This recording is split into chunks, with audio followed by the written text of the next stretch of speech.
y solo el 5% de la consulta en el especialista. O sea, claramente es un trastorno funcional. ¿Cuáles son los signos y síntomas de alarma? Las regurgitaciones frecuentes, los vómitos, episodios de tos, la posición de Sandifer, una historia familiar de atopía, lesiones, síntomas respiratorios o dermatológicos, sangrado gastrointestinal, signos clínicos de anemia, fallo de crecimiento, distensión abdominal, dermatitis perianal y mal estado general. Solo se justifica estudiar un paciente con cólicos del lactante si tiene alguno de estos como síntoma o signo. Si no están presentes, hay que evaluar la técnica alimentaria, fundamentalmente destinada a disminuir la aerofagia, especialmente en los pacientes alimentados con fórmula. Tranquilizar a los padres en el sentido de contribuir a entender que es un proceso que se autolimitará por allá por los 3 o 4 meses de vida. Estos síntomas empiezan habitualmente a la 6ª o 8ª semana de edad y habitualmente se limita a los 3 o 4 meses, muy raramente un poco más allá. El enfoque terapéutico es difícil porque no hay una sola causa. Entonces, lo primero será cambiar el estilo de vida. Esto se logra, los padres están muy estresados, están muy angustiados y sienten culpables porque no pueden resolver esta situación de su hijo. Entonces, establecer un buen vínculo con la familia es fundamental. Uno puede dar algunos consejos que pueden ayudar en algunas circunstancias, como masajes, dar un paseo en auto, escuchar música, técnicas para evitar la aerofagia, porque esta familia necesita descansar y no siempre es posible.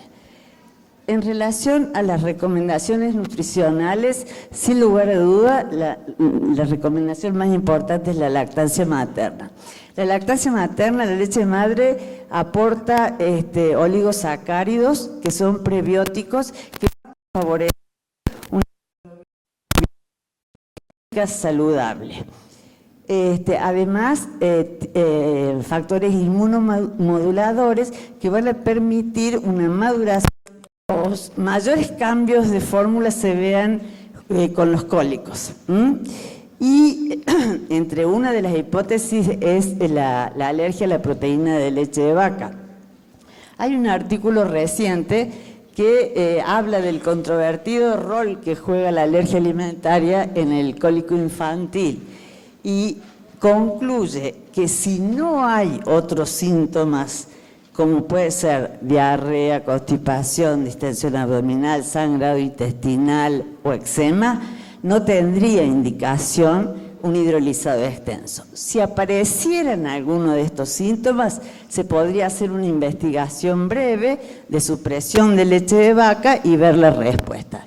Si el paciente es alimentado con leche materna exclusiva, se evitan los lácteos en la dieta de la madre y solo los lácteos. No hay que hacerlo extensivo a otros alimentos alergénicos durante 2 o 4 semanas. Y si es un niño alimentado de fórmula, con un hidrolizado extenso. Si los niños mejoran, el diagnóstico debe ser confirmado con el desafío subsiguiente. En relación al tratamiento farmacológico, carecen de seguridad y efectividad. Ni simeticona, ni diciclomina, ni simetropium lo han demostrado y muchos de ellos tienen efectos colaterales. Actualmente hay una investigación en fase 2 en un estudio multicéntrico, multinacional, randomizado, doble ciego, controlado con placebo, que está investigando una droga que actuaría sobre la sensibilidad y la motilidad intestinal, que es el Nepadutant. Y como no hay los probióticos, ¿en qué se basa el uso de probióticos en el cólico? En que los chicos con cólico tendrían una microbiota aberrante que produciría alteraciones en la función intestinal y en la producción de gas. Hay varios estudios, les voy a mostrar algunos. algunos con resultados positivos, otros no obtuvieron los mismos resultados.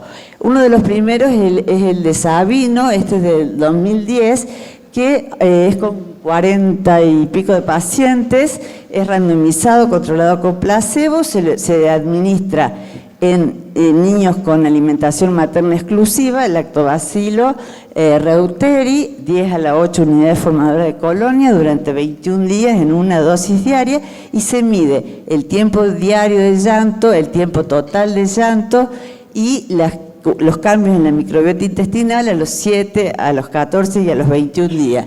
Y concluye que hay un resultado positivo o en una disminución del tiempo de llanto diario y total en los niños que recibieron lactobacillus reuteri versus placebo. Después aparece en el 2013 el estudio de la doctora Zayesca, también, este es con 80 pacientes. En el estudio anterior a las madres le habían retirado los lácteos de la dieta.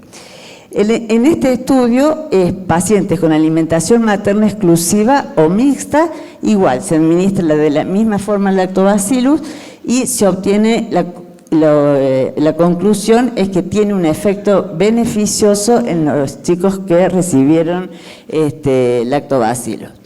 Después aparece en el 2014 este estudio que es con 127 pacientes, es mayor el número de pacientes, pero además de medir el tiempo de llanto y el llanto diario y total, también mide calprotectina fecal y las características de la microbiota y no encuentra ningún beneficio en la administración. Es más, en un subgrupo los resultados fueron mejores los que recibieron placebo que en el resto. Este es un estudio hecho en... No puedo. Hecho en Canadá con 52 pacientes y también con alimentación materna exclusiva que muestra beneficios con la administración del lactobacilo. Al igual que el de la doctora Zayesca, no le hacen ninguna modificación en la alimentación materna, con lo cual la etiología de la alergia a la leche de vaca como etiología del cólico infantil se cae. Bueno, pero en realidad hace falta estudios más grandes. Este es un protocolo en donde se invita a que cada investigador aporte su número de pacientes para poder conseguir un número mayor de pacientes y con un sistema de investigación súper estricto. A la falta de resultados terapéuticos aparecen terapias alternativas, como son las infusiones de menta, manzanilla, hinojo, anís, que claramente no son seguras y que además pueden tener un efecto nutricional negativo al disminuir la ingesta de leche. Otras prácticas como quiropraxia y acupuntura tampoco han demostrado efectividad. El otro trastorno funcional es el dolor abdominal crónico. Este término lo incorpora a Apley en el 58 como dolor abdominal recurrente y lo describe como 3 o más episodios de dolor abdominal durante 3 meses. Esta definición hoy es como muy amplia y poco clara. En el 2006, la Academia Americana de Pediatría y la Sociedad Norteamericana de Gastroenterología, Patología y Nutrición Pediátrica recomiendan retirar los términos recurrente y recidivante y adoptar el término DAC, o sea, dolor abdominal crónico, como una descripción. Dentro de los criterios de Roma 3, como mostraba Marina, se lo define como aquel dolor intermitente o constante de por lo menos 2 meses de duración que puede ser funcional o orgánico, continuo o recurrente. Es un motivo de consulta muy frecuente en pediatría, del 2 al 4%. Algunos estudios muestran que entre el 13 y el 17% de los escolares experimentaban dolor abdominal una vez por semana y que el 8% había hecho alguna consulta por dolor abdominal. Estos pacientes que fueron seguidos durante tiempo también mostraban mayor probabilidad de presentar en el futuro algunos problemas psiquiátricos y migrañas a lo largo de su vida. En la etiopatogenia del dolor abdominal funcional existen dos factores importantes. Uno es la hipersensibilidad visceral y el otro la dismotilidad intestinal. Los niños con DAC tienen un umbral más bajo al dolor, de manera que algunos estímulos, como son la producción de gas por la digestión de los alimentos, el cambio de consistencia en la deposición, generan estímulos que para estos pacientes son dolorosos. Las alteraciones en la motilidad han sido demostradas por estudios manométricos. Hay alteraciones en la motilidad gastrointestinal y colónica. Parece que esta alteración en la motilidad es resultado de una disautonomía vegetativa. El sistema enteral intestinal se lo llama cerebro intestinal o cerebro pequeño. Tiene conexiones con el sistema nervioso central a través del sistema nervioso autónico, fundamentalmente simpático. Entonces, la actividad de las neuronas del sistema nervioso entérico controla la motilidad, las secreciones, regula los procesos inmunológicos y los procesos inflamatorios. Pareciera que alteraciones en estas neuronas provocadas por estímulos que pueden ser neurógenos como la comida, la distensión intestinal, orgánicos como un proceso inflamatorio o psicógenos, desencadenarían una respuesta normal que a través de la liberación de neurotransmisores provocaría trastornos en la motilidad. Para cronificar el dolor es necesario factores estresantes de tipo psíquico o físico asociado al modelo biopsicosocial del DAC. Bueno, el diagnóstico es fundamental localizar, ver la frecuencia, el tiempo de evolución, la relación con la ingesta, cuál es el hábito defecatorio, si hay algunos otros síntomas asociados, si interfiere con la actividad diaria, si hubo menarca, si hay antecedentes patológicos previos. Entre los antecedentes familiares es importante rescatar si hay antecedentes de enfermedad celíaca, enfermedad inflamatoria o poliposis familiar. En el examen físico es fundamental una correcta evaluación antropométrica, ver el estado general, la piel, las faneras y buscar en el abdomen masas, visceromegalia, fecalomas, distensión, timpanismo. En realidad, el dolor abdominal crónico es más frecuente en menores de 7 años, especialmente menores de 4 años. Por encima de los 4 años, más del 90% de los dolores abdominales crónicos son funcionales. Y algunos autores sostienen que si uno tiene un examen físico normal y no hay signos de alarma, no se justifican estudios bioquímicos ni de imágenes. A veces la utilización de algunos estudios de laboratorio es para llevar más tranquilidad a los padres que están muy angustiados con este dolor persistente. La ecografía abdominal encuentra, pedida por el pediatra, algún hallazgo en el menos del 1% de los casos y pedido por el especialista, y cuando hay ictericia o disuria o dolor en los flancos, hasta el 10%. Y ni que hablar de endoscopia, que uno tiene que tener una alta sospecha de que haya una causa orgánica para solicitarla. El DAC crónico, como les decía, debe pensarse principalmente en los menores de 4 años, la presencia de signos o síntomas de alarma o hallazgos anormales en el examen físico nos pueden hacer sospechar de organicidad. Estos son los síntomas y signos de alarma: dolor persistente en cuadrante superior e inferior derecho, disfagia, vómito persistente o bilioso, pérdida de sangre gastrointestinal, ya sea hematemesis, heterorragia, diarrea nocturna, historia familiar de enfermedad inflamatoria, celiaquía o úlcera péptica, dolor que despierta por la noche, signos extradigestivos como artritis, enfermedad perianal, pérdida de peso sin causa aparente, desaceleración del crecimiento, retraso puberal y fiebre no explicable. Doctora, 5 minutos. Sí, gracias. Dentro de las causas orgánicas relacionadas con el DAC está la intolerancia a los hidratos de carbono, el estreñimiento, la patología por Helicobacter pylori, enfermedad celíaca, parasitosis como Giardia o Cryptosporidium, infección intestinal, infección urinaria, enfermedad de crónico-colitis ulcerosa, enfermedad por reflujo gastroesofágico, gastritis, duodenitis, esofagitis o gastroenteropatía eosinofílica, anomalías anatómicas como malrotación, membrana, estrechez, duplicación, invaginación recurrente, las anomalías geniturinarias como hidronefrosis o la estenosis ureteropiélica, nefrolitiasis, enfermedades hepatobiliar pancreática, hepatitis, colecistitis, quiste de Coledo, copancreatitis o metabólicas como diabetes o intoxicación por plomo.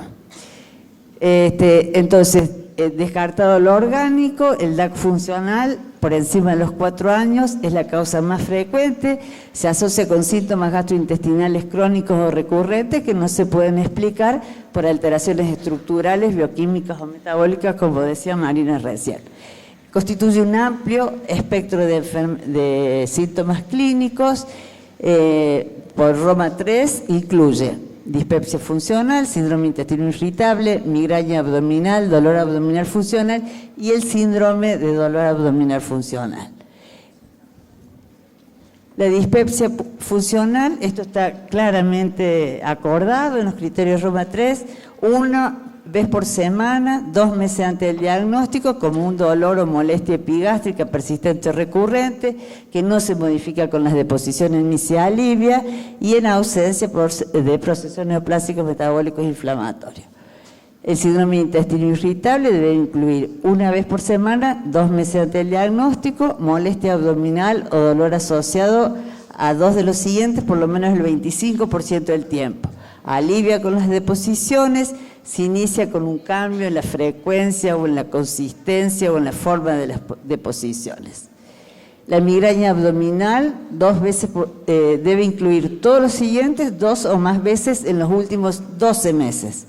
Es dolor paroxístico, agudo, intenso periumbilical, de duración mayor de 1 hora, intervalos entre los episodios es asintomático, interfiere con actividades normales y en general se asocia a anorexia, náuseas, vómitos, cefalea, palidez, fotofobia.